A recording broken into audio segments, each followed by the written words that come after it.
नाज़रीन, अवामी न्यूज़ में ख़बरनि जो सिलसिलो जारी है। इन वक़्त असीं तव्हांखे कराची में ख़बर ॾींदा हलूं त हामिद मीर चयो त आऊं IG सिंध खे यगमाल बणाए कैप्टन सफ़दर खे गिरफ़्तार करायो वियो है। सहाफ़ी जो अॻूणे गवर्नर सिंध ज़ुबैर अहमद खां सवाल। ज़ुबैर साहब ने कहा है कि IG सिंध को बाकायदा किडनैप किया गया और वहाँ एडिशनल IG पहले से मौजूद थे सेक्टर कमांडर के दफ्तर ले जाया गया, वहाँ पर ये जोर दिया गया कि मुकदमा दर्ज किया जाए।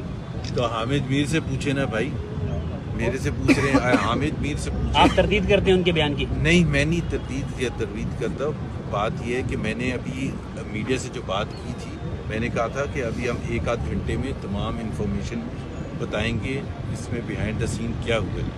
उस हद तक ही मेरा बयान है। IG साहब के अगवा की जो बात है भाई, जो मैंने कहा ना, एक घंटे के बाद हम बताएंगे जो हम तफसीलात हैं, ठीक है ना। गिव अस 1 आवर, उसके बाद आप IG जो हामिद मीर साहब के ट्वीट की भाई हामिद मीर साहब का ट्वीट वो आप हामिद मीर साहब गिरफ्तारी पर जी पुलिस अफसरान से बात जी हुई? वही है। क्या कह रहे हैं कि क्यों नहीं मिलने दिया जा रहा कैप्टन सफदर से? क्योंकि डरते हैं। किससे डरते हैं? किससे बात हुई है? डरते हैं बंदूकों वाले एक नहती लड़की से। ठीक है। मज़ीद खबरों और तफसीलात के लिए विजिट करें हमारी वेबसाइट www.awamiNewsHD.com।